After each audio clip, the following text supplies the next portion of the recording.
देखिए last turn पे जैसे हम लोग पढ़ रहे थे महासागरीय जलधाराएं, और महासागरीय जलधाराओं में हम लोग ने पढ़ा था उत्तरी प्रशांत महासागरीय जलधाराएं। तो नॉर्दर्न पोर्शन में जो पैसिफिक ओशन है उसमें जो करंट्स चलती हैं उनके बारे में हम लोग पढ़ रहे थे। अब हम लोग आ रहे हैं दक्षिण प्रशांत महासागर में चलने वाली जलधाराएं। तो एक बार जल्दी से रिवीजन कर लें जो हम लोग ने पढ़ा था उसका, और फिर उसके बाद आगे हम लोग प्रोसीड करते हैं। विषुवतरेखी क्षेत्र से आपको पता है कि विषुवतरेखी जलधारा पूर्व से पश्चिम की ओर चलती है, और ये पूर्व से पश्चिम की ओर चल करके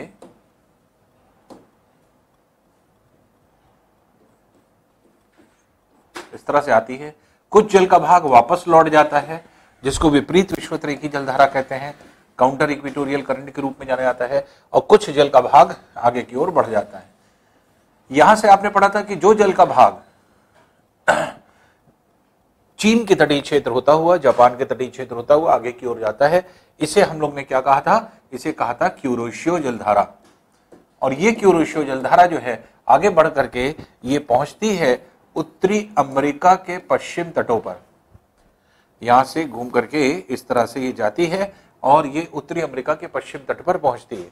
तो यहां से ये ऐसे गई, ये ऐसे गई, और ये जा करके आपके यहाँ पश्चिम तट पर गई। इसका एक भाग चला जाता है उत्तरी अमेरिका के उत्तरी भागों में, जहां पर ये जो पार्ट है इसको अलास्का कहते हैं। अलास्का के तटीय क्षेत्र में इस जलधारा का नाम हो जाता है अलास्का जलधारा। इसको अलास्का जलधारा कहते हैं। ये गर्म जलधारा है जो कि अलास्का जलधारा के नाम से जानी जाती है।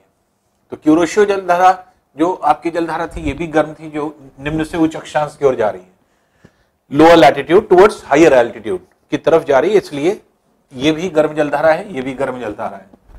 अब यहां से जल का भाग वापस लौटता है, और ये जब वापस लौटता है तो ये आपके इस तरह से रूस के तटीय क्षेत्र होता हुआ जापान के तटीय क्षेत्र वापस आता है। और यही जलधारा जो है आपके जापान के तटीय क्षेत्रों में ओयाशियो नाम से जानी जाती है। ओयाशियो नामक स्थान है, उसी के तटीय क्षेत्र में उसको ओयाशियो ठंडी जलधारा के नाम से जाना जाता है।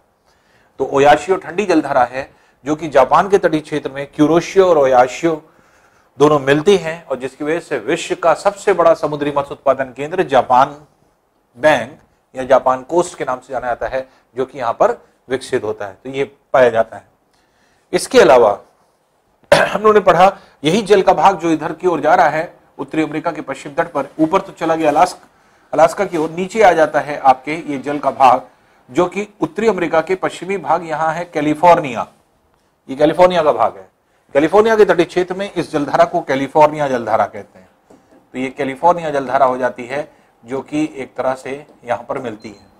और ये कैलिफोर्निया जलधारा ठंडी जलधारा है जिसके बारे में हम लोगों ने पढ़ा। और ये ठंडी जलधारा जो है ये ऊपर से नीचे की ओर चलना प्रारंभ करती है, और जिसकी वजह से ये विषुवतरेखी क्षेत्र में दोबारा पहुंच जाती थी। तो यहां तक कि हम लोग ने जल के भाग यहाँ पे पढ़े थे, और हम लोग ने यहाँ पर देखा था ये जल का भाग जो आ रहा था विषुवतरेखी जलधारा, उत्तरी विषुवतरेखी जलधारा जो कि आपके आ रहा था, और ये जा करके क्यूरोशियो जलधारा में कन्वर्ट हो रहा था। यहाँ से जल का भाग ऐसे जा रहा है, क्यूरोशियो जलधारा में कन्वर्ट हो रहा था। यही क्यूरोशियो जलधारा जा रहा है, और यही जो है आपके एक अलास्का जलधारा बनी जा रही है और एक कैलिफोर्निया जलधारा बनी जा रही है।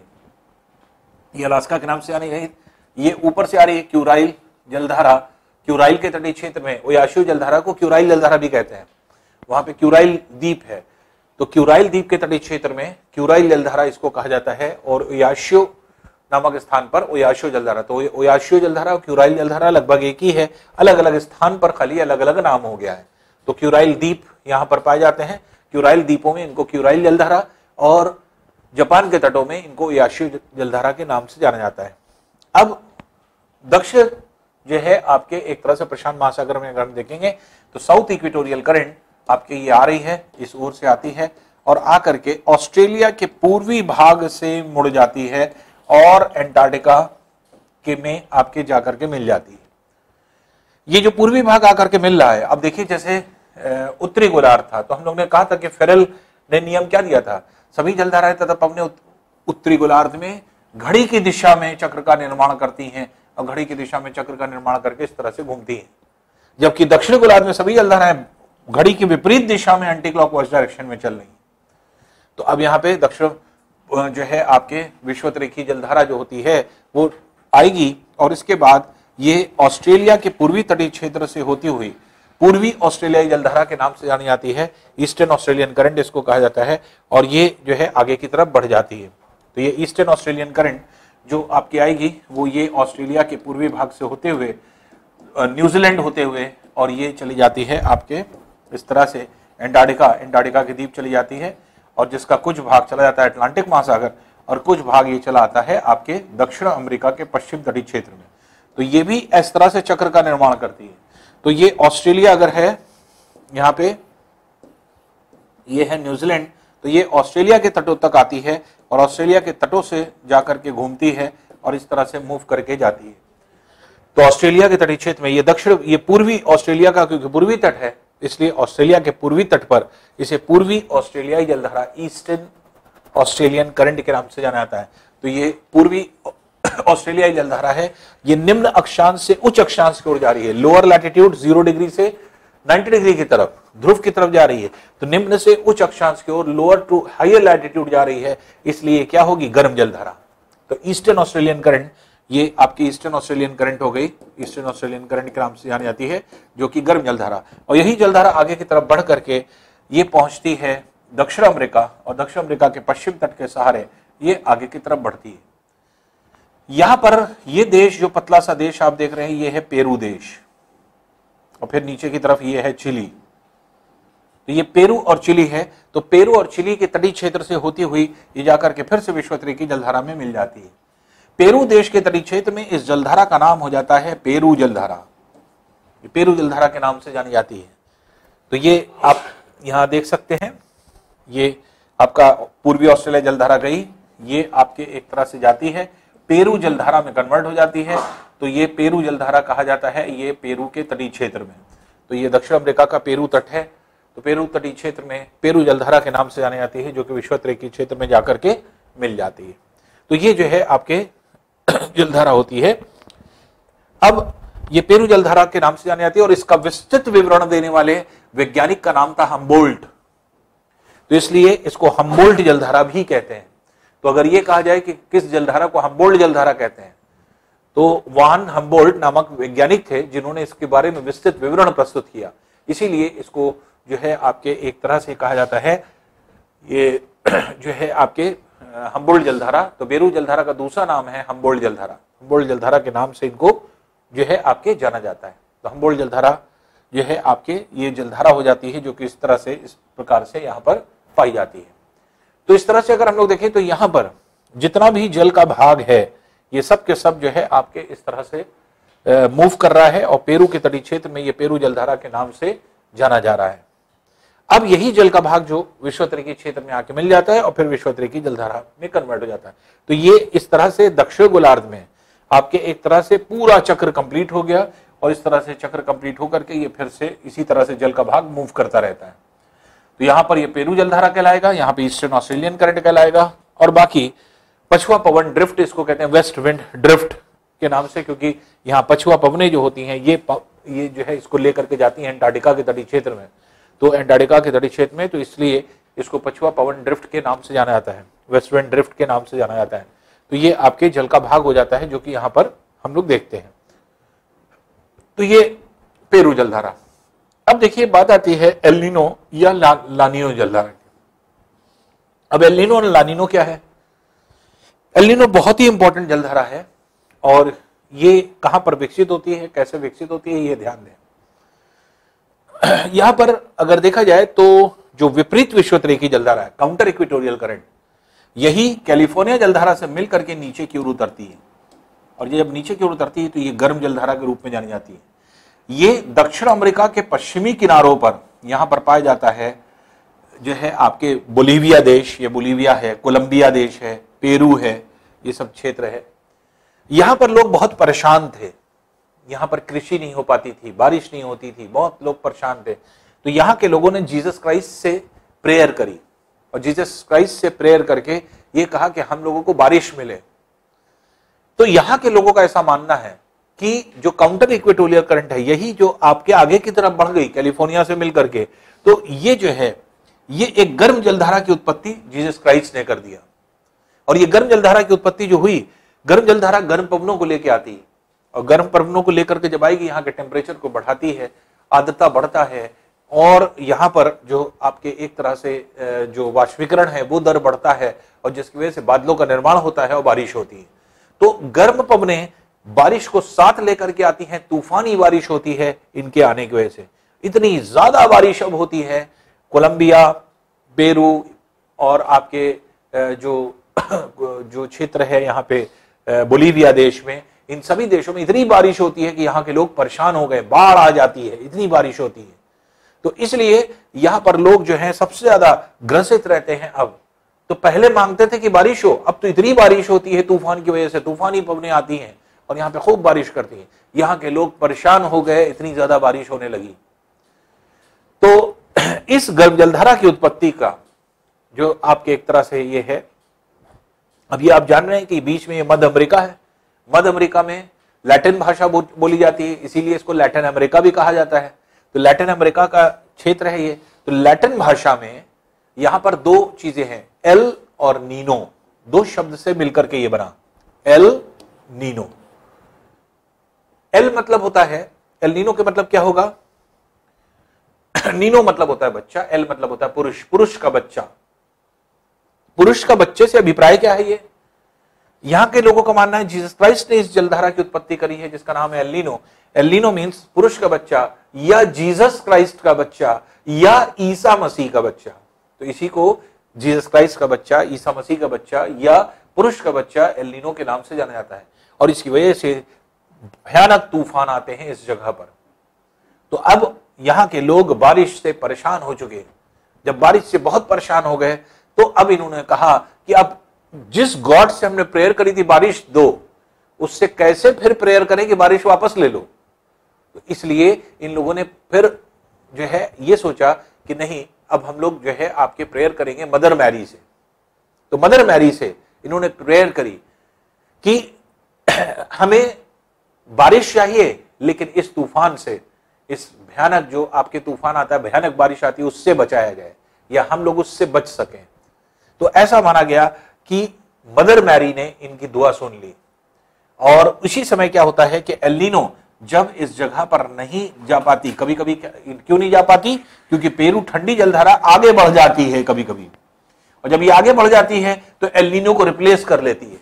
एल नीनो को रिप्लेस कर देती है, ठंडी पवन चली जाती हैं। ठंडी पवन जाने की वजह से यहाँ की बारिश शांत हो जाती है, मौसम शांत हो जाता है, मौसम बिगड़ता नहीं है। जब एल नीनो आएगा तो मौसम बिगड़ जाएगा। ला नीनो जाती है, ला नीनो क्या करती है, यहाँ पे टेम्परेचर को गिराती है, ठंडक जो है पहुंचाती है और ठंडी जलधारा है।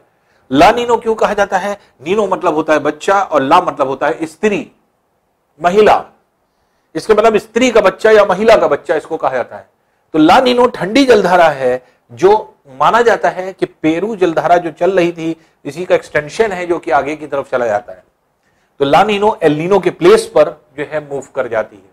तो जिस वर्ष एल नीनो नहीं आती उस वर्ष ला नीनो आती है। अब सबके अलग अलग टाइम है, और जब एल नीनो आ जाती है तो ला नीनो नहीं आती। तो ला नीनो जो है ठंडी जलधारा है जो आगे की तरफ बढ़ी और जिसने यहां पर बारिश को कम किया और यहाँ के लोगों की फरियाद सुनी। तो यहाँ के लोगों का ऐसा मानना है कि मदर मैरी ने उनकी दुआ को सुना, जैसे जीसस क्राइस्ट ने उनकी दुआ को सुना था। तो इसलिए जो गर्म जलधारा होती है, जो विपरीत विश्वोदय की जलधारा से मिलती है, जो बारिश करती है, उसे एल नीनो का नाम दिया, जिसका अभिप्राय हुआ पुरुष का बच्चा। पुरुष का बच्चा मीन्स जीसस क्राइस्ट का बच्चा या ईसा मसीह का बच्चा। तो इसको जो है आपके कहा जाता है, इसको जो यहां पर पाई जाती है एल नीनो। इसी तरह से ला नीनो का जो कॉन्सेप्ट है, ला नीनो मदर मैरी का बच्चा या महिला का बच्चा, स्त्री का बच्चा जिसको हम लोग कहते हैं ला नीनो। तो ये मदर मैरी का बच्चा या ईसा मसीह या जो है मदर मैरी का बच्चा या फिर जो है महिला का बच्चा या स्त्री का बच्चा के नाम से जानी जाती है। और ये ठंडी जलधारा है जो एल नीनो को रिप्लेस करती है यहाँ पे। तो ये जल का भाग होता है जो कि यहाँ पर इस तरह से जाना जाता है। अब एक बहुत ही इंपॉर्टेंट चीज होती है, वो होती है एल नीनो। एल नीनो भारतीय मॉनसून को सर्वाधिक प्रभावित करती है, बहुत ज्यादा प्रभावित करती है। भारत में आप देखते हैं कभी कभी क्या हो जाता है, सूखा पड़ जाता है। कभी कभी आप देखते हैं इतनी बारिश होती है कि बाढ़ आ जाती है। तो भारत में जो एक्सट्रीम कंडीशन होती है, कभी सूखा पड़ जाना, कभी बारिश ही नहीं होती, मॉनसून का लेट हो जाना, मॉनसून का पहले पहुंचना, ज्यादा बारिश होना, कम बारिश होना, ये सब किसके कारण होता है? एल नीनो के कारण। एल नीनो प्रभावित करती है भारतीय मॉनसून को। बहुत इंपॉर्टेंट टॉपिक, जब भारत का मॉनसून आप पढ़ेंगे उस समय ये टॉपिक आप पढ़ेंगे, एल नीनो का प्रभाव। तो भारत की मॉनसून पर एल नीनो का प्रभाव तभी समझ में आएगा, क्योंकि जब मॉनसून पढ़ लेंगे तभी मॉनसून पर कैसे इफेक्ट डालती है एल नीनो तभी समझ में आएगा। तो इसलिए भारतीय मॉनसून पर एल नीनो का प्रभाव बहुत ही इंपॉर्टेंट टॉपिक, खासतौर से सिविल सर्विसेज के पॉइंट ऑफ व्यू से हम आपको बता रहे हैं। ये आप देखेंगे कि मेंस में लिखने को बहुत आता है, और एल नीनो ला नीनो कभी भी आए तो आप जो हमने आपको बताया इसको अगर आप लिख देंगे तो ये आपको बहुत ही अच्छे नंबर फेच करेगा, बहुत अच्छे नंबर मिलेंगे आपको। तो इस तरह से इसको, क्योंकि इस तरह से कॉन्सेप्चुअली कहीं पर लिखा नहीं है, इसलिए बहुत ज्यादा बताया नहीं है, डिस्क्रिप्शन नहीं है, तो इसलिए ये डिस्क्रिप्शन अगर आप ध्यान से जो है लिख देंगे तो फिर एक अच्छा जो है कॉन्सेप्ट बनेगा इसमें। एल नीनो कैसे प्रभावित करती है ये देखें, या एल नीनो कैसे जो है आपकी प्रभावित होती है। एल नीनो क्या है? अब देखिए, एल नीनो के साथ ये है कि यहां से जो जल का भाग ऊपर से आ रहा है, विपरीत विषुवत-रेखीय जलधारा जो है ये इधर की तरफ खींचती है। अभी आप पढ़ेंगे पेरू में और चिली में यहां पर जो है आपके एक मरुस्थल है, डेजर्ट है, अटाकामा मरुस्थल। अटाकामा मरुस्थल डेजर्ट होता है। ऑस्ट्रेलिया मरुस्थलों का देश है, आप पढ़ चुके हैं, लैंड ऑफ डेजर्ट्स, जिसमें 5 बड़े विशाल मरुस्थल आपने पढ़े थे इस जगह पे। तो जिसमें जो है ग्रेट विक्टोरिया मरुस्थल था, ग्रेट सैंडी मरुस्थल था, आपके इसी में जो है तनामी मरुस्थल था, सिम्पसन मरुस्थल था, गिब्सन मरुस्थल था। तो ये सब जो है 5 बड़े मरुस्थल थे जो कि यहां पे पाए जा रहे थे। ये बहुत ज्यादा गर्म हो जाता है जब सूर्य दक्षिण गोलार्ध में आता है। तो दक्षिण गोलार्ध में दिसंबर माह में जब होता है तो उस समय क्या होता है कि अटाकामा मरुस्थल भी गर्म हो जाता है और ये दोनों जो है आपके गर्म हो जाते हैं। लेकिन यहां पर क्योंकि बहुत बड़ा क्षेत्र है, बहुत ज्यादा गर्मी होती है, तो लो प्रेशर रीजन जनरेट हो जाता है। जब कोई भी सतह गर्म होगी तो गर्म होने की वजह से उसके संपर्क में आने वाली वायु भी गर्म हो जाएगी। जब गर्म हो जाएगी तो क्या होगी? एक्सपैंड करेगी, एक्सपैंड करेगी तो हल्की हो जाएगी, घनत्व तो कम हो जाएगा, डेंसिटी कम हो जाएगी, ऊपर की तरफ उड़ जाएगी, वायु ऊपर की तरफ उड़ जाएगी। इसके मतलब वायु का अभाव हो जाएगा। तो वायु के अभाव जैसे क्षेत्र बन जाते हैं जगह जगह पर। और ये चीज जो है हम लोग यहां पर देखते हैं कि ये वायु का जो अभाव होता है वो एक तरह से लो प्रेशर रीजन जनरेट करता है।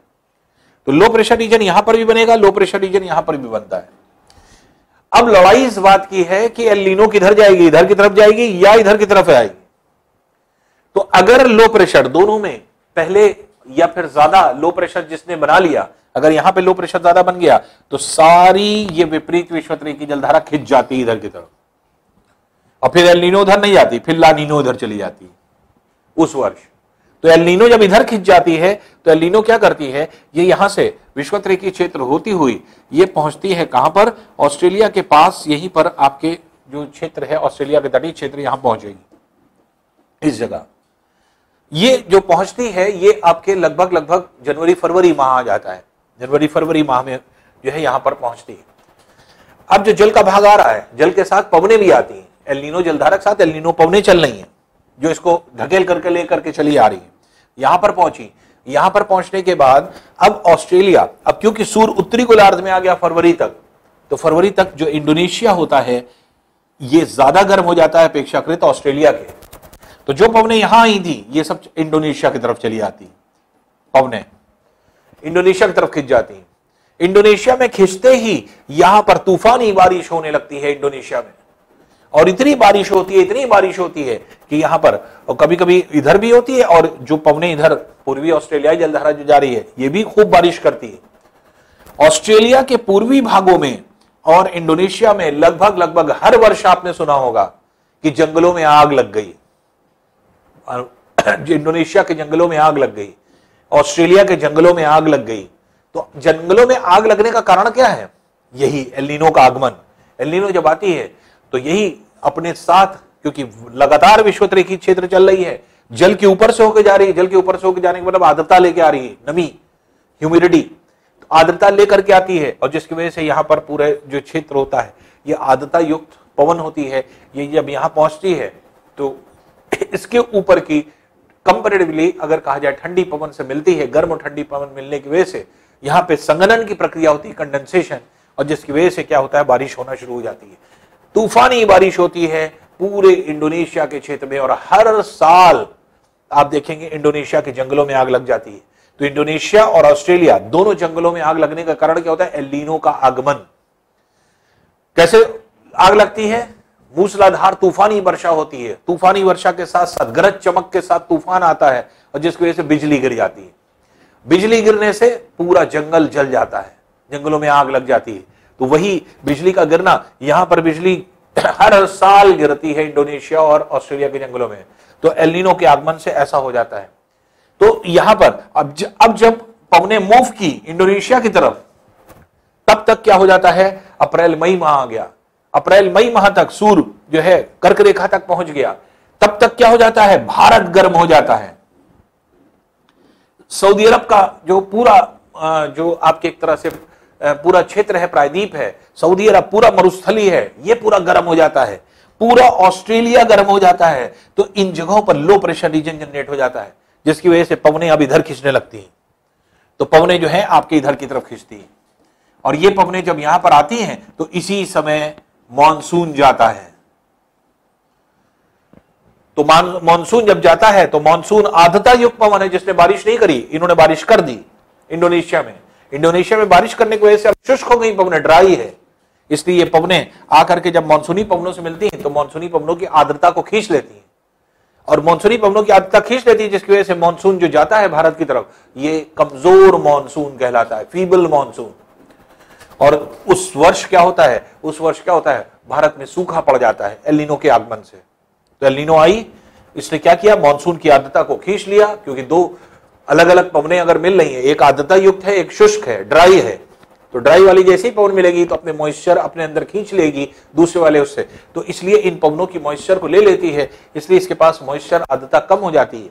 इसलिए आगे बढ़ने वाला मॉनसून यहां पर क्या हो जाता है, यहां पे कमजोर पड़ जाता है, जिसकी वजह से भारत में वर्षा कम होती है उस वर्ष, और लगभग पश्चिम तक पहुंचते पहुंचते सूखा जो है पड़ने लगता है। बहुत विस्तृत जब आप इसको पढ़ेंगे, जब भारत का मॉनसून, तब आपको लगे बहुत इंटरेस्टिंग टॉपिक है, बहुत अच्छा टॉपिक है, और बेहतरीन कॉन्सेप्ट के साथ है। जब आप पढ़ लेंगे तो हर साल आपको क्लियर रहेगा कि यहां कैसे बारिश होती है, कैसे ज्यादा बारिश होती है, कैसे कम बारिश होती है। इसी एल नीनो के आगमन से, एल नीनो पवनों के साथ एल नीनो जलधारा भी चल रही है। एल नीनो की जलधारा के चलते ही जब जैसे जल का भाग, क्योंकि ये लगातार विषुवतरेखीय क्षेत्र चल रहा है 2-3 महीने से पानी, तो ये पानी बहुत गर्म होता है, और जैसे ही ये हिंद महासागर में एंटर करता है, हिंद महासागर में के तापमान तेजी से बढ़ने लगता है। यहां के जीव जंतु गर्म पानी हो जाने की वजह से पागल हो जाते हैं, भागते हैं। तो जैसे जैसे पानी अंदर एंटर करता है वैसे वैसे जीव जंतु भागने लगते हैं, और क्योंकि पानी की रफ्तार बहुत तेज होती है, बहुत तेज होने की वजह से जितना चपेटे में जीव आ जाते हैं सब मर जाते हैं। तो एल नीनो के आगमन से क्या होता है, पूरे समुद्री जीव मरने लगते हैं, इतनी गर्म पानी होता है।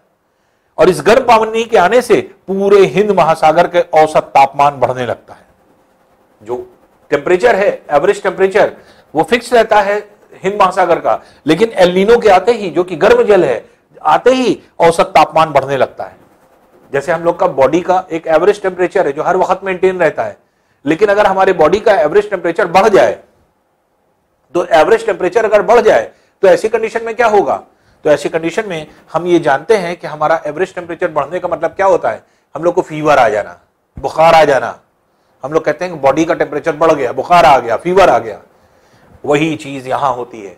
हिंद महासागर का औसत तापमान है, जैसे ही एल नीनो आई, एल नीनो के आगने से जितनी भी मत्स्य होती हैं, मछलियां होती हैं या समुद्री जीव होते हैं, ये सब भागते हैं तेजी से उसके विपरीत। जो बच पाते हैं वो तो निकल जाते हैं, जो नहीं बच पाए वो सब मरने लगते हैं। तब समुद्री जीव सबसे ज्यादा प्रभावित होते हैं।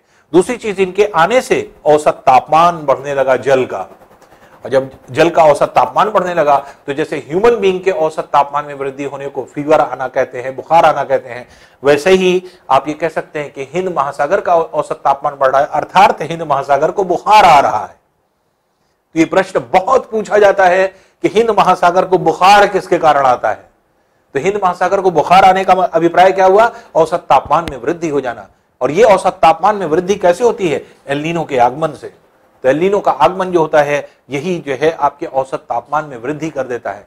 तो इसलिए सिविल में पूछा गया ये प्रश्न था आपके, अगर देखेंगे पिछले वर्षों में ये पूछा गया था कि हिंद महासागर को बुखार किसके कारण आता है, तो एल नीनो के कारण, एल नीनो का आगमन। जबकि एल नीनो कहां चल रही है, ये चल रही दक्षिण अमेरिका के पश्चिम तट पर, लेकिन प्रभाव कहां डाल रही है, हिंद महासागर में डाल रही है।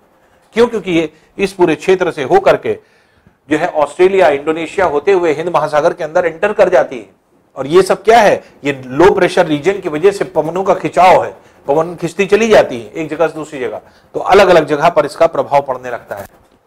तो ये हिंद महासागर में एंटर करके हिंद महासागर के जो है आपके एक तरह से चीजों को प्रभावित करती है, और हिंद महासागर के समुद्री जीव खूब मरते हैं और टेम्परेचर बहुत तेजी से बढ़ने लगता है। तो ये जो है आपके एल नीनो का आगमन होता है, एल नीनो का जो है प्रभाव होता है जो आपके हिंद महासागर पे पड़ता है। और एल नीनो का प्रभाव जो भारतीय मॉनसून पर पड़ेगा वो कैसे पड़ेंगे, जब हम लोग पढ़ेंगे भारत का जो है आपके जो है आपके एक तरह से जलवायु है, भारत की जलवायु, उसमें पढ़ेंगे मॉनसून। तो मॉनसून का आगमन वर्षा ऋतु में, जब वर्षा ऋतु पढ़ेंगे तो उसमें जो है आपके आपका होता है एक तरह से आगमन जो कि आपके एक तरह से है मॉनसूनी पवनों का। तो मॉनसूनी पवनें कभी कभी बहुत आर्द्रता युक्त आती हैं और कभी कभी शुष्क आती हैं। क्यों ऐसा होता है? इसी एल नीनो की वजह से। और जिस वर्ष एल नीनो नहीं आएगी उस वर्ष पूरी की पूरी आर्द्रता मॉनसूनी पवनों की पहुंचती है जो हिंद महासागर से जाती है, और आर्द्रता युक्त पवनें जिसमें भरपूर आर्द्रता होती है वो पहुंचती है भारत में और खूब बारिश करती है, इतनी बारिश करती है कि बाढ़ आ जाती है। तो क्यों? क्योंकि इसकी आर्द्रता को किसी ने नहीं छीना। एल नीनो आती तो छीन लेती, जिसकी वजह से मानसून कमजोर हो जाता, सूखा पड़ने लगता, लेकिन बारिश इतनी ज्यादा हो जाती कभी कभी कि बाढ़ आने लगती। बाढ़ कब आती? जब एल नीनो का आगमन नहीं होता। एल नीनो अगर नहीं आएगी तो भारत में औसत से ज्यादा ताप जो है वर्षा होने लगती है, और वर्षा होने की वजह से क्या हो जाता है, जगह जगह बाढ़ की स्थिति विद्यमान हो जाती है। और अगर एल नीनो आ गई तो जगह जगह सूखे की स्थिति विद्यमान हो जाती है। तो भारत में दोनों एक्सट्रीम कंडीशंस देखने को मिलती हैं, कि कभी कभी सूखा भी आ जाता है, कभी कभी बाढ़ में मिलती है, जो कि आपके यहाँ पर जो है देखने को मिलती है। तो ये जो है एल नीनो का आगमन होता है, जो कि इस तरह से हम लोग ने देखा। तो एल नीनो जलधारा या ला नीनो जलधारा कहाँ है? दक्षिण अमेरिका के पश्चिम तट पर चलने वाली आग है, जो कि यहाँ पर पाया जाता है। तो एल नीनो जो है आपके एक तरह से ये एल नीनो का प्रभाव है, जो आपके एक तरह से ये देखिए ऊपर से नीचे की तरफ आ रहा है। ये दक्षिण अमेरिका के पश्चिम तट पर एल नीनो जो है करंट ये दी जा रही है। ये पेरू का जल का भाग है जो कि यहां से आ रहा है। तो विपरीत विषुवत-रेखीय जलधारा के कारण ही ये जो जल है ये यहाँ पर नीचे की तरफ उतर रहा है, और उतर करके यही जो है आपके दक्षिण अमेरिका के पश्चिम तट पर नीचे की ओर उतर करके पेरू जलधारा एल नीनो जलधारा में कन्वर्ट हो जाता है। तो एल नीनो कैसे आई है? विपरीत विषुवत-रेखीय जलधारा, ये काउंटर इक्वेटोरियल करंट जो आपकी आ रही है, यही जो है दक्षिण अमेरिका के पश्चिम तट पर जा रही है, और जिसकी वजह से जो है आपके जल का भाग जो है आपके एक तरह से आकर के दक्षिण अमेरिका के पश्चिम तट को प्रभावित कर रहा है। तो इस तरह से अगर हम लोग देखें तो ये जो है आपके पूरी जल का भाग हो जाता है, जो कि प्रशांत महासागर की जलधाराएं हो जाती हैं। तो हम लोग ने अब यहां तक आकर के कंप्लीट कर लिया कि उत्तरी प्रशांत महासागर में चलने वाली जलधाराएं और दक्षिण प्रशांत महासागर में चलने वाली जलधाराएं। तो एक बार डायरेक्ट अब जल्दी से रिवीजन अगर हम लोग कर लें पूरी जलधाराओं का, तो विषुवत-रेखीय क्षेत्र से जाने वाली जल का भाग जो चीन के तटीय क्षेत्र होता हुआ जाता है, क्यूरोशियो जलधारा के नाम से जाना जाता है, यही आगे बढ़ जाता है और उत्तरी अमेरिका के पश्चिम तट को टकराता है। इसका एक भाग चला गया अलास्का जलधारा के नाम से, उसका एक भाग चला गया कैलिफोर्निया जलधारा के नाम से, कैलिफोर्निया के तटीय क्षेत्र में, और आकर के फिर से ये चक्र को कंप्लीट कर लेता है। जो भाग अलास्का की तरफ गया है यही जो है क्यूराइल द्वीप होता हुआ, क्यूराइल द्वीप में इसको क्यूराइल जलधारा कहते हैं, ये होता हुआ ये ऊपर से जो है आपके एक तरह से ये आ रहा है, ये ओयाशियो जलधारा के नाम से जाना जाता है। और ये ओयाशियो जलधारा होती है जो जापान के तटीय क्षेत्र में क्यूरोशियो और ओयाशियो दोनों मिलती है, जिस वजह से जापान तट, जापान कोस्ट या जापान बैंक विश्व का सबसे बड़ा समुद्री मत्स्य उत्पादन केंद्र का विकास होता है। फिर दक्षिण जो है विषुवत-रेखीय क्षेत्र में जो जल का भाग है वो क्या है? ये आपके एक तरह से ऑस्ट्रेलिया के पूर्वी भाग से पूर्वी ऑस्ट्रेलियाई जलधारा के रूप में आया, आने के बाद फिर दक्षिण अमेरिका के पश्चिम तट के सहारे पेरू जलधारा के रूप में जाकर के पूरे चक्र का कंप्लीट निर्माण करता है। तो ये आपकी जलधारा हो जाती है। और विपरीत विषुवत रेखा की जलधारा एल नीनो का निर्माण करती है और एल नीनो की जगह कभी कभी ला नीनो भी आ जाती है। अब देखिए नॉर्थ अटलांटिक ओशन और south Atlantic ocean, north Pacific ocean और साउथ पैसिफिक ओशन दोनों की जलधाराएं हम लोग पढ़ चुके। और उत्तरी प्रशांत और दक्षिण प्रशांत महासागर की जितनी भी जलधारा थी उन जलधाराओं को अगर आप विस्तृत रूप से आप देखें डायग्राम में तो आपको क्लियरली समझ में आएगा कि equatorial current, north equatorial current आकर के मुड़ी है क्यूरोशियो जलधारा गर्म जलधारा के रूप में आगे की तरफ गई नॉर्थ पैसिफिक ओशन में, और ये आकर के देखिए कैलिफोर्निया जलधारा और अलास्का जलधारा में कन्वर्ट हो गई। ऊपर की ओर एक भाग जा रहा है अलास्का और नीचे की ओर एक भाग आ रहा है कैलिफोर्निया जलधारा के रूप में, और यही अलास्का वाला जल का भाग जो होता है वही यहाँ पर आ जाता है ओयाशियो जलधारा के रूप में, ओयाशियो जलधारा हो जाती है जो कि यहाँ पर पाई जाती है। उसी तरह से दक्षिण प्रशांत महासागर में जैसे हमने पढ़ा था ऑस्ट्रेलिया के पूर्वी भाग से ईस्टर्न ऑस्ट्रेलियन करंट जो है आपके आती है पूर्वी ऑस्ट्रेलियाई जलधारा के रूप में, दक्षिण जो है इक्वेटोरियल करंट के रूप में घूम करके आती है एंटार्क्टिका में, एंटार्क्टिका से पेरू जलधारा के रूप में ये कन्वर्ट हो जाती है। ये पेरू जलधारा है जो कि इस तरह से यहाँ पे पाई दी जाती है। अब ये जो है यही एल नीनो जलधारा के रूप में जानी जाती है। ये है एल नीनो जलधारा जो कि नीचे की ओर आती है। ये दक्षिण अमेरिका का कोलंबिया का पार्ट है, ये कोलंबिया का पोर्शन है जहाँ के तटीय क्षेत्र में होकर के ये जाती है और यहाँ पर सबसे ज़्यादा प्रभाव इसको जो है पड़ता है। तो कोलंबिया है, पेरू देश है, फिर यहीं पे बोलीविया है बीच में, तो ये जो है आपके देशों में बहुत ज़्यादा प्रभावित करती है एल नीनो। और यही पेरू का भाग जो ठंडा भाग है अगर यही आगे की तरफ बढ़ जाता है तो यही ला नीनो कहलाता है। जब एल नीनो जब इधर मुड़ जाती है तो ला नीनो चली जाती है पेरू एल नीनो की जगह। तो इसलिए जो आपकी दक्षिण प्रशांत महासागर की जो आपके एक तरह से जलधारा थी उसमें ये एल नीनो और ला नीनो भी एक इंपॉर्टेंट जलधारा होती है जो कि यहाँ पर पाई जाती है। अब हम लोग आते हैं अटलांटिक महासागरीय जलधारा में। अटलांटिक महासागर में भी क्या है कि इक्वेटोरियल करंट आपके पूर्व से पश्चिम दिशा की ओर चलता है। एंटार्क्टिका है, विषुवत रेखीय क्षेत्र की सभी जलधाराएं पूर्व से पश्चिम की ओर चलेंगी, ये पूर्व से पश्चिम की ओर चलती है। कुछ भाग वापस लौट जाएगा विपरीत विषुवत रेखीय जलधारा के रूप में, कुछ भाग तटों के सहारे आगे की तरफ बढ़ जाता है। ये इस तरह से ये जो है आपके आगे की तरफ बढ़ जाता है। ये जो भाग आ रहा है ये है गल्फ ऑफ मैक्सिको, मैक्सिको की खाड़ी की तरफ आ रहा है और ये मैक्सिको खाड़ी जो कि विश्व की सबसे बड़ी खाड़ी के रूप में जानी जाती है।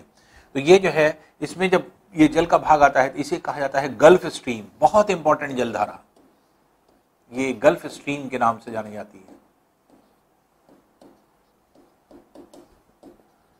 तो गल्फ स्ट्रीम जो है आपके एक तरह से प्रमुख जलधारा है जो कि आपके इस तरह से जाती है आगे की तरफ, और ये गल्फ स्ट्रीम आगे जाकर के 3 भाग में बढ़ जाती है, 3 भाग में जो है आपके कन्वर्ट हो जाती है। अब इसमें अगर हम देखें तो जो जलधारा है इस जलधारा का एक भाग चला जाता है यूरोप, एक भाग चला जाता है इस आइसलैंड देश की तरफ, ये आइसलैंड देश से होता हुआ चला जाता है, और एक भाग जो है आपके ये है न्यूफाउंडलैंड द्वीप, न्यूफाउंडलैंड द्वीप से होता हुआ जो है आपके चला जाता है ग्रीनलैंड की तरफ। यहां से 3 पार्ट इसके हो जाते हैं गल्फ स्ट्रीम के। और गल्फ स्ट्रीम हमने आपको बताया था जब बहुत बृहद जल का भाग, बहुत बड़ा जल का भाग होता है जो कि 3 तरफ बढ़ जाता है यहां पर आकर के। अब इसी का एक भाग गल्फ स्ट्रीम में अंदर जाता है और ये वापस लौटता है फ्लोरिडा के तटीय क्षेत्र में, ये फ्लोरिडा जलधारा कहलाती है जहां पे वेस्ट इंडीज के द्वीप है। तो गर्म जलधारा गल्फ स्ट्रीम का एक भाग अंदर जा रहा है और फ्लोरिडा की तरफ से ठंडा जल का भाग आ रहा है। यहां पे मिलने की वजह से यहां पे एक लंबी कोहरे की दीवार का निर्माण होता है। तो गल्फ स्ट्रीम के द्वारा एक लंबी कोहरे की दीवार बनती है जिसे कोल्ड वॉल के नाम से जाना जाता है। दूर से देखने पर ऐसा लगता है कि जैसे कोई दीवार खड़ी है, कोहरे की एक ऐसी दीवार खड़ी होती है, इधर कोहरा नहीं होता, इधर कोहरा नहीं होता और एक दीवार दिखाई पड़ती है। और वो दीवार कहां दिखाई पड़ती है? जहां गर्म और ठंडी जलधाराएं दोनों मिलती हैं उस जगह पे। तो एक ऐसा लगता है कि जैसे एक कोहरे की दीवार दूर तक बनी हुई है। तो इस तरह से जो है आपके एक ऐसा प्रतीत होता है, दिखाई पड़ता है, और ऐसा विश्व में बहुत कम जगह होता है, ना के बराबर होता है आप ये कह सकते हैं। और जगह आपके इतना साफ और इतनी गहरी दीवार नहीं बनती। ठंडी और गर्म जहां पर मिलती हैं जलधाराएं वहां पे गर्म ठंडी पवनें मिलती हैं, वहां कोहरा होता है, लेकिन कोहरे की मोटी दीवार बन जाए ऐसा कहीं विश्व में नहीं होता। ये पहली जगह होता है पूरे विश्व में, एकमात्र जगह, और इसी को कोल्ड वॉल के नाम से जाना जाता है। ये कोल्ड वॉल जो है आपके, इसको कहा जाता है, जो कि जो है इस नाम से जानी जाती है। तो प्रश्न जो है आपके एक तरह से देखेंगे अगर आप, तो उस पूछा गया इसके बारे में जो है आपके सिविल सर्विसेज में कि कोल्ड वॉल का निर्माण किसके द्वारा होता है, किस जलधारा के द्वारा, तो गल्फ स्ट्रीम के द्वारा होता है। वो गल्फ स्ट्रीम का भाग जो में गल्फ ऑफ मैक्सिको के अंदर जाता है, मैक्सिको की खाड़ी में जाता है और फ्लोरिडा के तट के सहारे नीचे की तरफ उतरता है। तो ये आपके भाग होता है।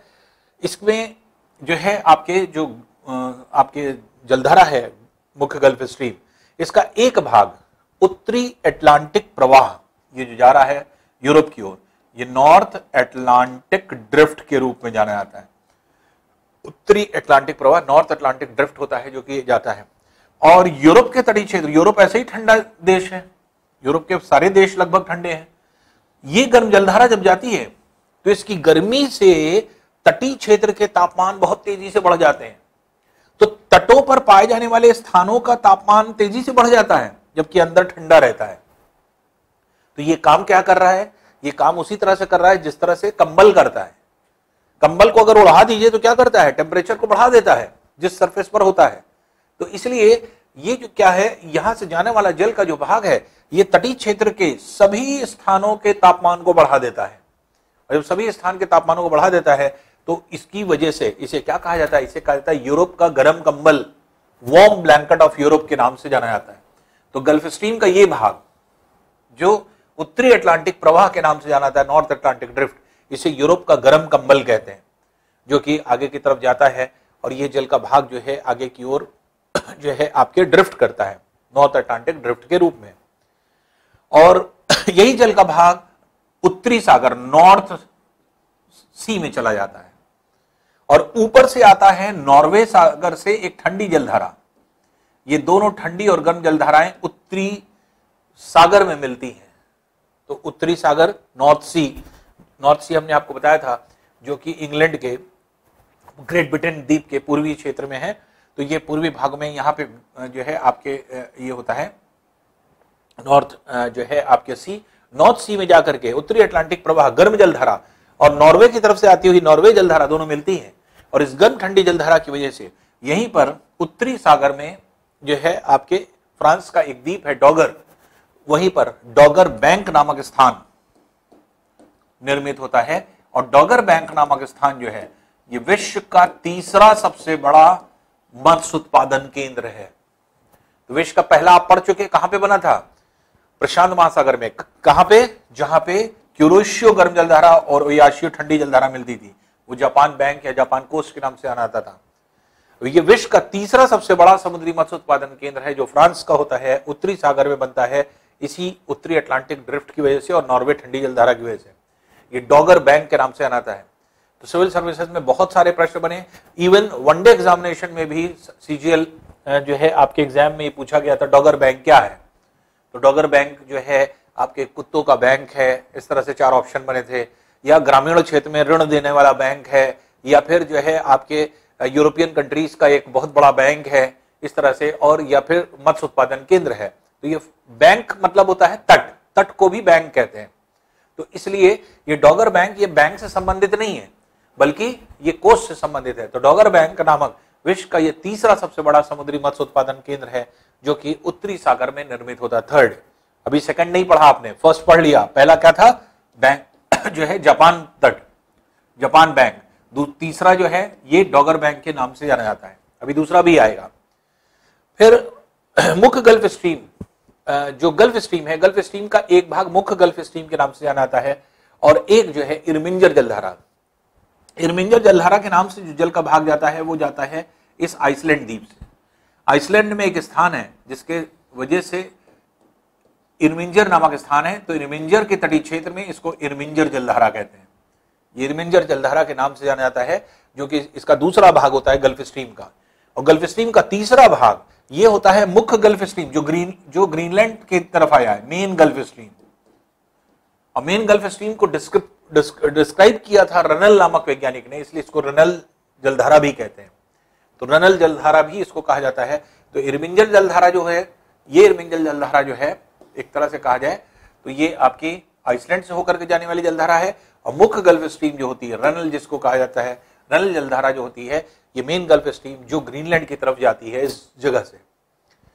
अब यहां से ही अगर आप देखें तो बैफिन की खाड़ी है और ये कनाडा का भाग है, नीचे मैक्सिको है, यहां पे यूएसए है, यूएसए के ऊपर ये पूरा कनाडा, कनाडा का ये है आपके फ्लोरिडा, ये लैब्राडोर राज्य, लैब्राडोर जहां पे लैब्राडोर कुत्ते की ब्रीड बहुत बड़ी होती है।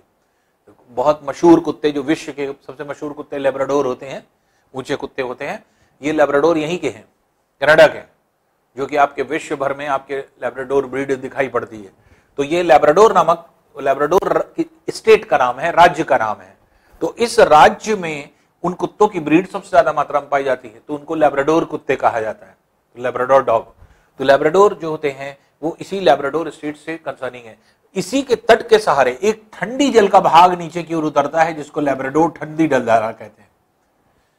और लैब्राडोर ठंडी जलधारा जो आ रही है मुख्य गल्फ स्ट्रीम से न्यू फाउंडलैंड द्वीप, ये है न्यू फाउंडलैंड द्वीप के तटीय क्षेत्र में मिलती है, और जिसकी वजह से ग्रैंड बैंक नामक विश्व का दूसरा सबसे बड़ा समुद्री मत्स्य उत्पादन केंद्र विकसित होता है। ये ग्रैंड बैंक है। तो ग्रैंड बैंक किसकी वजह से बना? मुख्य gulf stream, main gulf stream और ऊपर से आने वाले लैब्राडोर ठंडी जलधारा, दोनों आके मिलती हैं। कहां बनती हैं? न्यू फाउंडलैंड द्वीप पर, न्यू फाउंडलैंड द्वीप के तटीय क्षेत्र में मिलती है, जिसकी वजह से विश्व का दूसरा सबसे बड़ा समुद्री मत्स्य उत्पादन केंद्र ग्रैंड बैंक है। अब देखिए पहला, दूसरा, तीसरा पढ़ चुके। पहला क्यूरोशियो ओयाशियो की वजह से बन रहा था जापान को बैंक, जापान कोस्ट। दूसरा मुख्य गल्फ स्ट्रीम और लैब्राडोर ठंडी जलधारा की वजह से यहां पर बन रहा है ग्रैंड बैंक। तीसरा north Atlantic drift, gulf stream का ये मुख्य भाग जो कि यूरोप की ओर जाता है, जिसको यूरोप का गर्म कंबल जो अभी आपने पढ़ा उसको कहा जाता है। इसी की वजह से डॉगर बैंक जो है आपके निर्मित होता है, डॉगर बैंक का निर्माण होता है। तो मुख्य गल्फ नॉर्थ अटलांटिक ड्रिफ्ट, उत्तरी अटलांटिक प्रवाह, और नॉर्वे की तरफ से आती हुई नॉर्वे जलधारा की वजह से नॉर्थ सी में बनता है डॉगर बैंक। तो डॉगर बैंक विश्व का तीसरा सबसे बड़ा समुद्री मत्स्य उत्पादन केंद्र के रूप में जाना जाता है। तो ये नॉर्थ अटलांटिक ड्रिफ्ट होती है जो कि आपके इस तरह से पाई जाती है, जो कि इधर जाती है।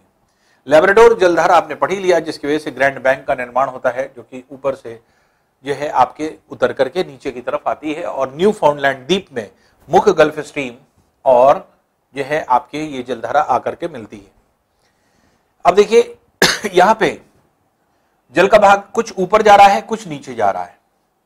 तो अफ्रीका के तटीय क्षेत्र के सहारे जब नीचे की ओर उतरता है, यहीं पर पाए जाते हैं कनारी द्वीप। तो कनारी द्वीप होता हुआ, कनारी द्वीप है, केप वर्दे द्वीप है, अजोर द्वीप है, ये सब द्वीप हैं यहां पर अफ्रीका के पश्चिम में। तो कनारी नामक द्वीप से होता हुआ यह जल का भाग नीचे की ओर उतर रहा है, इसलिए इसको कनारी जलधारा के नाम से आना था। तो कनारी ठंडी जलधारा है जो उच्च अक्षांश से निम्न अक्षांश की ओर आ रही है। लैब्राडोर ठंडी जलधारा है जो उच्च से निम्न की ओर आ रही है। नॉर्वे ठंडी जलधारा है जो उच्च से निम्न की ओर जा रही है, और निम्न से उच्च की ओर मुख्य gulf stream, main gulf stream गर्म है, इरमिंजर गर्म है, नॉर्थ अटलांटिक ड्रिफ्ट गर्म है। क्यों? निम्न से उच्च अक्षांश की ओर जा रही है। तो ये जो है कनारी जलधारा के रूप में जानी जाती है, जो कि अफ्रीका के पश्चिम तटीय क्षेत्र से होती हुई विषुवत रेखीय क्षेत्र में वापस लौट जाती है। तो इसे कनारी जलधारा कहते हैं। तो ये क्या है? ये उत्तरी अटलांटिक महासागर में पाई जाने वाली जलधारा हो जाती है, जो कि इस तरह से मिलती है। तो ये उत्तरी अटलांटिक महासागर की जलधाराएं हो जाती हैं जो कि पाई जाएंगी। अब देखिए अभी तक हम लोग पढ़ रहे थे अटलांटिक महासागर में, उत्तरी अटलांटिक महासागर के क्षेत्र में चलने वाली जलधाराएं। अब अगर हम देखें दक्षिण अटलांटिक महासागर में, तो दक्षिण अटलांटिक महासागर में अगर आप देखेंगे तो गिनी जलधारा ये आपकी होती है, ब्राजील जलधारा, फॉकलैंड जलधारा और बेंगुला जलधारा, ये चार जलधाराएं होती हैं। विषुवत रेखीय क्षेत्र से आने वाला जल का भाग ये दक्षिण अमेरिका के पश्चिम तट के सहारे इस तरह से मुड़ता है और अंटार्कटिका में आगे की ओर इस प्रकार चला जाता है, जिसका एक भाग मुड़ करके इस प्रकार से वापस लौट जाता है। जो जल का भाग इधर से आ रहा है दक्षिण अमेरिका के पूर्वी भाग से, तो ये ब्राजील के पूर्वी भाग, ये ब्राजील देश है, ब्राजील है, ये अर्जेंटीना है। तो ब्राजील देश के पूर्वी तटीय क्षेत्र से होकर के आ रहा है, इसलिए इसको यहां पर ब्राजील जलधारा कहते हैं। तो दक्षिण अमेरिका के ब्राजील देश के तटीय क्षेत्र में इसको ब्राजील जलधारा, गर्म जलधारा है जो कि नीचे की तरफ चली आ रही है।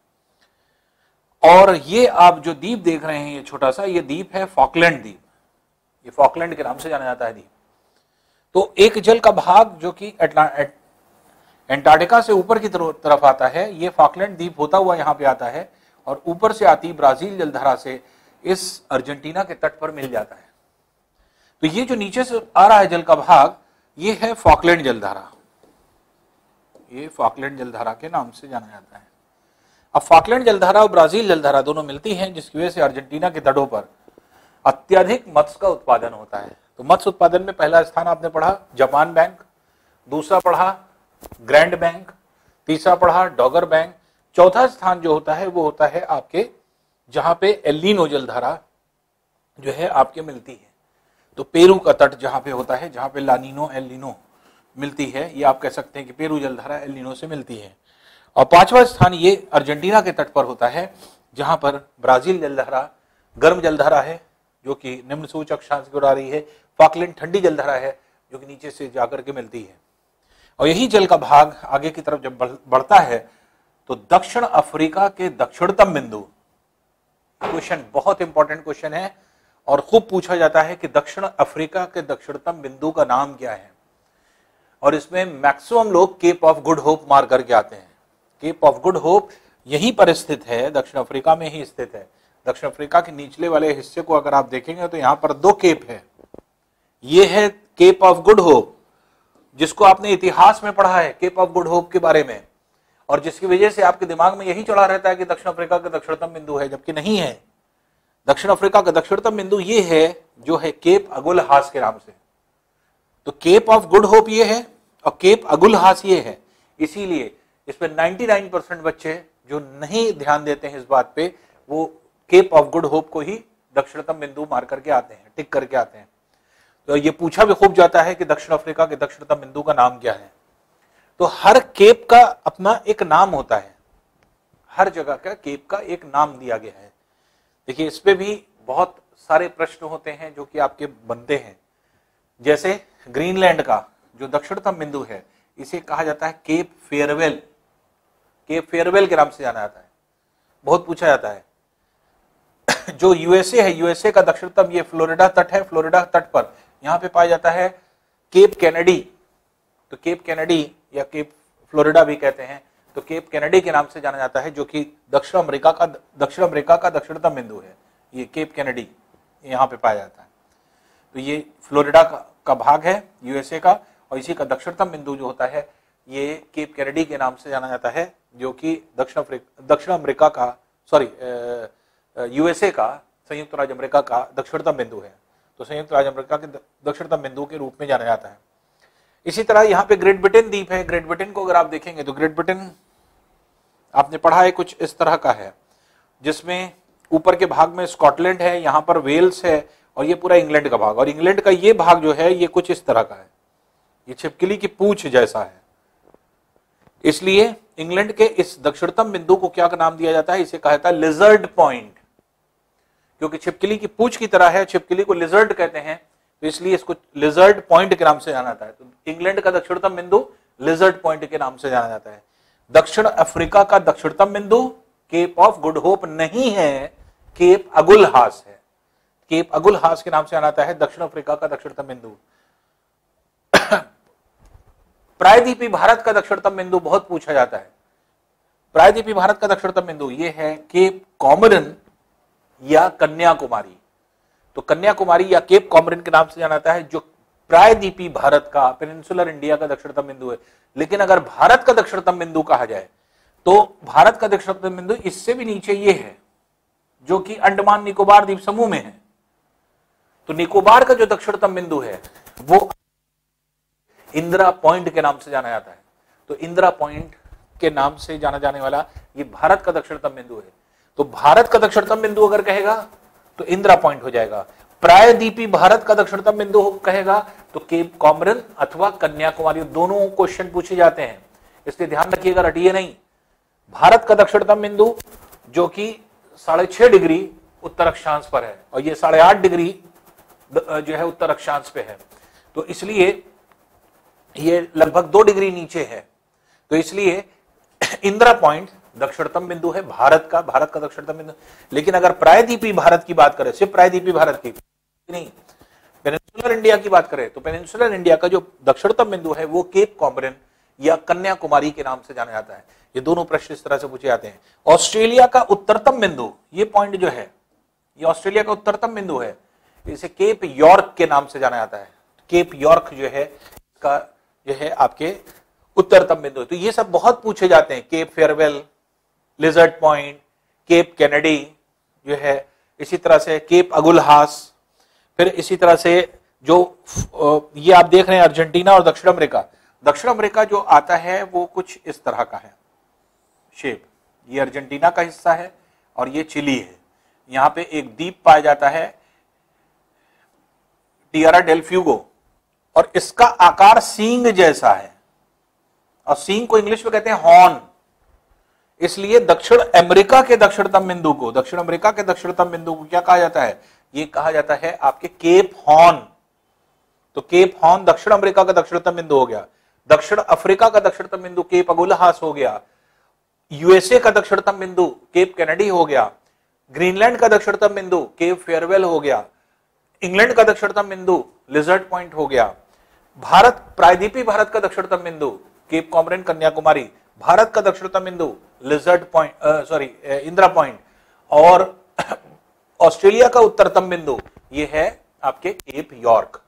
तो ये जो है आपके केप किसको कहा जाता है? आपने पढ़ा था, जो है हमने आपको बताया था, प्रायद्वीप का जो अंतिम बिंदु होता है, पेनिनसुला का जो लास्ट पॉइंट होता है उसे अंतरीप कहते हैं, जो इंग्लिश में केप के नाम से जाना जाता है।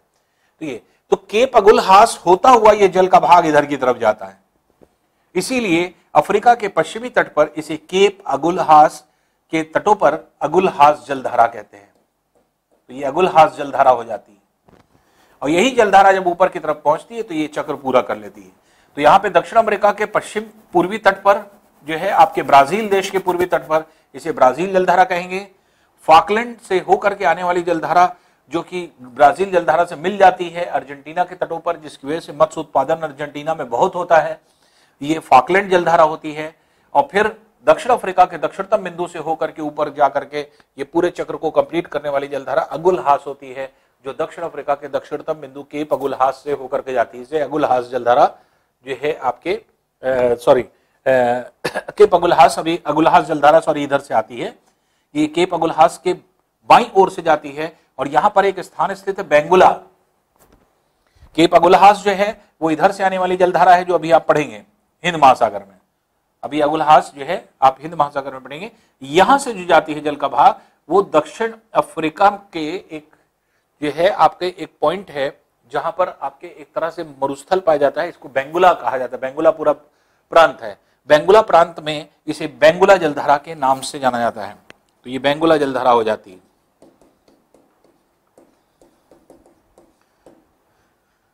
तो जो केप अगुलहास है उस केप अगुलहास से दो जलधाराएं जा रही हैं।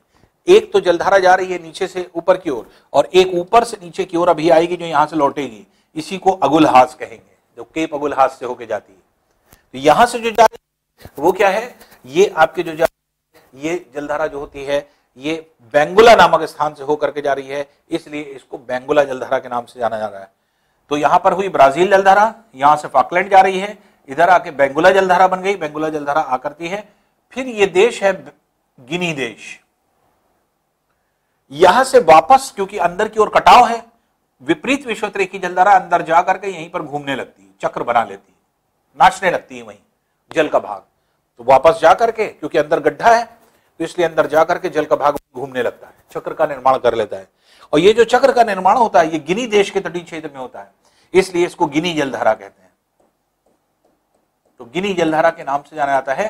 तो गिनी जलधारा जो है ये गिनी देश के तटीय क्षेत्र में विपरीत विषुवत-रेखीय जलधारा के कारण बनी।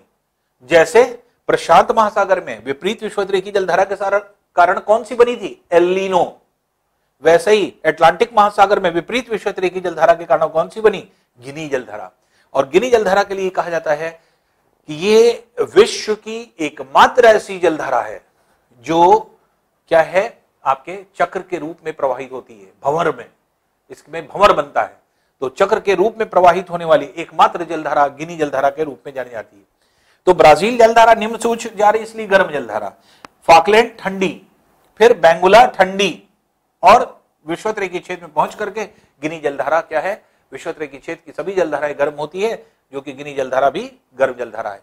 तो गिनी जो है आपके गर्म जलधारा है, ब्राजील गर्म जलधारा है जो निम्न से उच्च, और बाकी फॉकलैंड और बेंगुला जलधारा, ये दोनों जलधाराएं क्या होती हैं, ठंडी जलधारा के रूप में जानी जाती हैं।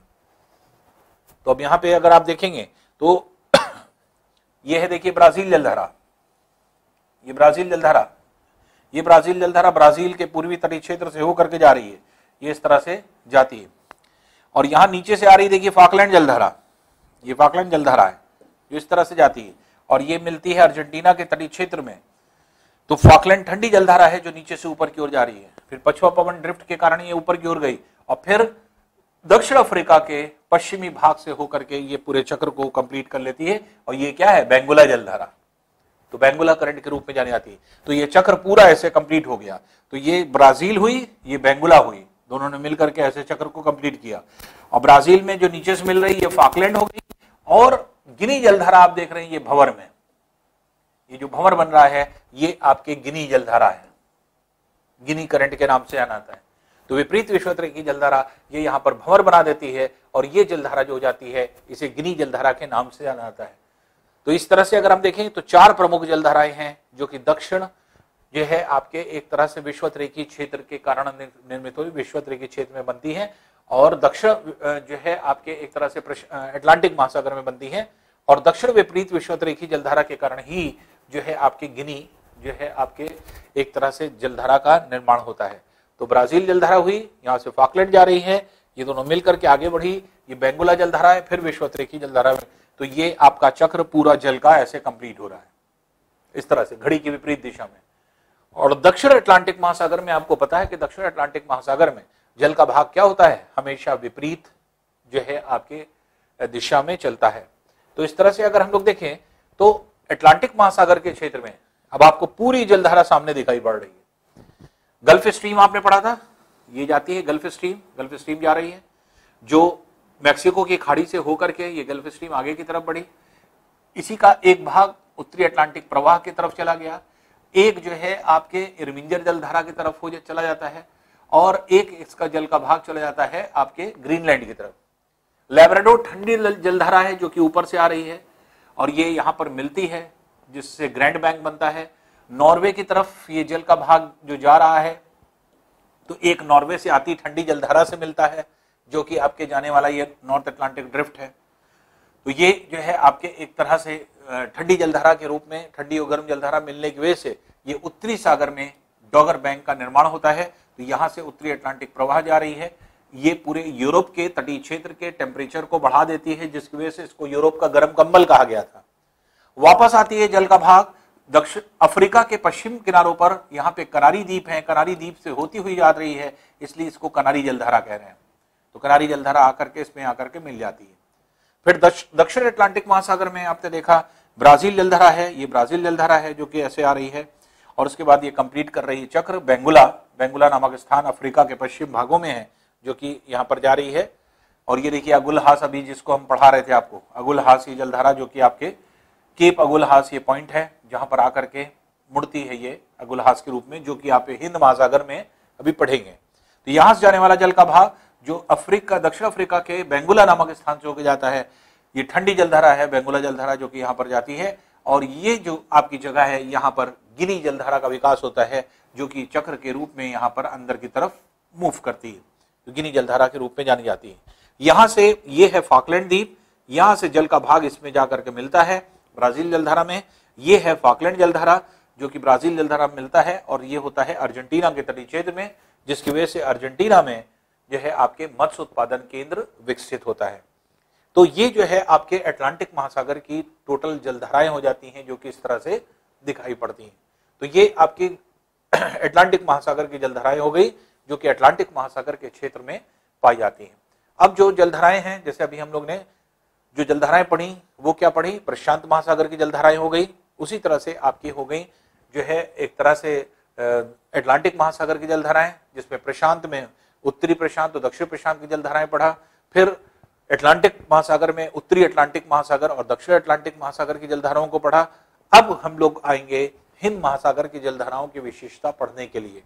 तो हिंद महासागर की विशेषता पढ़ेंगे और एक बहुत ही इंपॉर्टेंट फैक्ट भी हम लोग यहीं पर पढ़ेंगे, एक बहुत इंपॉर्टेंट फैक्ट कि किसी भी विश्व में जितने मरुस्थल हैं वो हमेशा पश्चिमी किनारों पर क्यों विकसित होते हैं।